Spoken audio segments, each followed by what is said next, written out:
Aujourd'hui, je veux que tu acceptes ce qui est difficile. Aujourd'hui, je veux que tu relèves le défi. Aujourd'hui, je veux que tu tombes amoureux du processus. Il y aura de nombreuses occasions d'être découragé, de perdre ta passion et de penser que ce n'est pas fait pour toi. Mais si tu veux atteindre ton destin, tu dois avoir une détermination inébranlable. Si tu abandonnes après la première fois, la 5e fois ou la 30e fois, cela signifie vraiment que tu ne le voulais pas assez. Il doit y avoir quelque chose en quoi tu crois tellement que tu es implacable. Tu n'es pas ébranlé par l'apparence d'impossibilité. Tu n'es pas découragé par le temps que cela prend.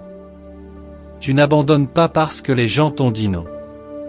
Ton attitude doit être, si je dois y croire toute ma vie, je ne vais pas arrêter de croire. Je ne vais pas accepter un non comme réponse. Je ne vais pas me contenter de la médiocrité. Je vais continuer à poursuivre ce qui est dans mon cœur. Et pose-toi la question, qu'est-ce que je veux vraiment? Qu'est-ce que je veux vraiment? Et écris-le. Écrire engendre la réflexion. La réflexion crée une image. Et en développant ces images, tu construis une vision dans ton esprit. Ce sont les visionnaires qui changent le monde. Pense Y, pense à eux. Mais ce qui garde cet avantage compétitif, ce qui te maintient au sommet, c'est la capacité à penser et à te préparer mentalement encore et encore. Le corps a des limites. L'esprit n'en a pas. Nous nous concentrons tellement sur ce qui se passe à partir du cou vers le bas que nous oublions que tout commence ici. Tout commence ici. Si tu n'es pas mentalement prêt, tu n'es jamais vraiment physiquement préparé. C'est là que commence la préparation. À quoi ressemblerait ta vie si, en regardant vers l'avenir, tu décidais de ne pas laisser tes peurs t'arrêter? Et je te dis, quoi que tu aies à faire, fais-le. Parce que si tu ne le fais pas, la vie va te battre jusqu'à ce que tu abandonnes.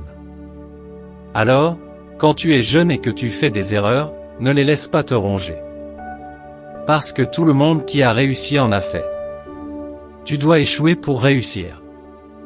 Écoute, pour comprendre comment réussir un tir décisif, tu dois en rater un. Tu dois être dur parce que la route du succès est toujours en construction. Ce n'est jamais un chemin clair vers le succès. Ceux qui réussissent sont ceux qui ont une attitude implacable. Et tu dois tenir bon à travers les mauvais moments, car ils arrivent. Mais ils arrivent généralement juste avant que la grande opportunité ne se présente. Tu traverses une série de mauvaises passes, et ça en fait trébucher beaucoup. Ma vie et ma réussite sont là pour dire à tout le monde, tu peux trébucher, tu peux tomber, mais tu peux te relever encore. Peu importe ce que tu affrontes. Peu importe à quel point ce sera difficile. Quand il y a un défi, et par défi, j'entends tout dans la vie, tout défi, tout ce que tu affrontes, la seule façon de surmonter les défis que tu rencontres est de commencer à avancer. Fais ce pas chaque jour. Peu importe ce que tu affrontes, lève-toi et commence à marcher.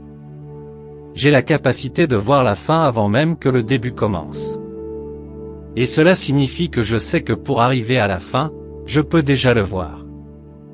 Donc, avant d'aller au Navy Seal et de perdre tout ce poids, je me voyais déjà marcher sur la scène à 87 kilos. C'est ce que je devais atteindre pour entrer dans la porte. Je me voyais 6 mois, 1 an plus tard, peu importe combien de temps cela allait me prendre. Je me voyais marcher sur cette scène, recevant ce certificat de fin de formation des SEAL, et j'ai pu être là à 136 kilos. Et ce sentiment, bien que j'en sois encore loin, je pouvais me projeter là-bas 1 million de fois. Chaque jour. Et ce sentiment de « mon Dieu, ça va être incroyable ». C'est ce qui m'a fait souffrir. C'est ce qui a rendu la douleur réelle et m'a dit « ça en vaut la peine ». Je vais endurer cette douleur et cette souffrance pour quelques secondes de joie. Ça en vaut tellement la peine, mec. C'est ce que les gens ne comprennent pas. Donc, je peux me projeter à la ligne d'arrivée. Tu sais, je n'ai pas de ligne d'arrivée, mais à la fin d'un événement, avant même de commencer, je me dis, comment vas-tu te sentir à la fin de ça? la visualisation est mon plus grand outil de vie. C'est pourquoi j'ai pu me mettre dans de l'eau froide, courir des courses de 160 km des millions de fois avant de le faire. Et je suis capable de traverser la course et de voir comment je vais me sentir au kilomètre 80, presque avec précision. Alors, quand cela arrive, ce n'est pas une surprise. Ce n'est pas une surprise. J'ai déjà fait ça 1 million de fois. La dernière fois que j'étais ici, j'ai recommandé le petit livre L'homme le plus riche de Babylone. Et j'ai dit que j'avais maintenant donné des conférences à plus de 3 millions de personnes. Devine combien ont effectivement acheté ce petit livre? Réponse, très peu. Ma meilleure estimation est de 10%. Une chose si facile à faire. Ce petit livre. Numéro 1, il est facile à trouver. Numéro 2, il est facile à acheter. Le plus que tu peux payer pour ça, c'est 6, 7, 8 $. Tu peux emprunter ça à tes enfants.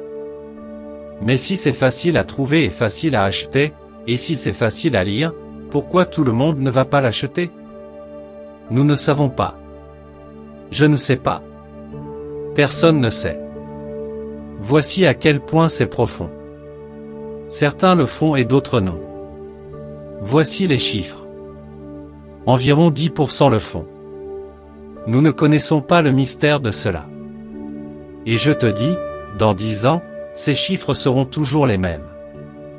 Les chiffres ne changent pas, seulement les visages changent. J'avais l'habitude d'appartenir aux 90% qui ne pouvaient même pas se déranger, même si c'était facile. Combien de personnes ont une carte de bibliothèque? Réponse, 3%. 97% ne pouvaient pas être dérangés. Un type se spécialise dans l'heure de l'apéro, mais il n'a pas de carte. Et maintenant, il blâme rapidement le gouvernement. Blâme son entreprise. Et blâme l'échelle des salaires. Voici mon conseil pour toi aujourd'hui, éloigne-toi des 97%. Ne parle pas comme ils parlent. Ne va pas là où ils vont. N'agis pas comme ils agissent. Ne te spécialise pas dans ce qu'ils se spécialisent. Jette la liste des blâmes à laquelle ils s'accrochent. Tu dois être conscient aujourd'hui, car ton environnement peut t'hypnotiser, te mesmeriser et te paralyser. L'autre chose, c'est de prendre l'entière responsabilité de toi-même. Prends l'entière responsabilité de ta vie. Oscar Wilde a dit un jour, la responsabilité est ce que nous attendons de quelqu'un d'autre. C'est très vrai. La plupart des gens redoutent d'accepter la responsabilité. C'est juste un fait de la vie. Et nous pouvons le voir en action tous les jours.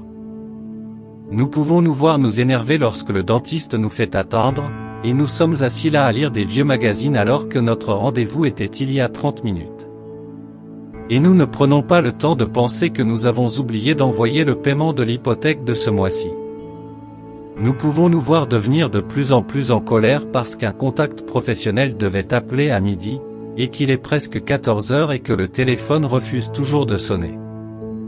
Mais nous ne pensons pas aux appels que nous-mêmes avons oublié de retourner alors que nous étions si occupés à fulminer. Nous pouvons nous voir écrire une lettre de réclamation furieuse à la compagnie aérienne parce qu'un vol a été retardé. Mais nous n'écrivons pas de lettre de réclamation furieuse à nous-mêmes lorsque nous sommes en retard pour quelque chose, même si cela ne serait pas une mauvaise idée du tout. Oui, nous pouvons voir l'évitement de la responsabilité tout le temps, à la fois dans nos vies personnelles et professionnelles. Et voici autre chose que nous pouvons voir tout aussi souvent.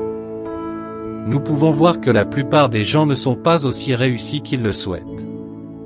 Vois-tu une connexion entre ces deux phénomènes très courants? Je la vois certainement. Et à la fin de cette session, j'espère que tu seras d'accord avec moi. J'espère que tu comprendras qu'il est dans ton intérêt de prendre la responsabilité de tout ce que tu fais. Mais ce n'est que le début. Je vais aussi te suggérer que, souvent, il est même préférable d'accepter la responsabilité des erreurs des autres, surtout quand tu es dans un rôle de gestion ou de leadership. N'oublie pas de liker, partager et s'abonner à notre chaîne. Activez la cloche de notification pour être averti dès que nous publions une nouvelle vidéo aussi inspirante et motivante.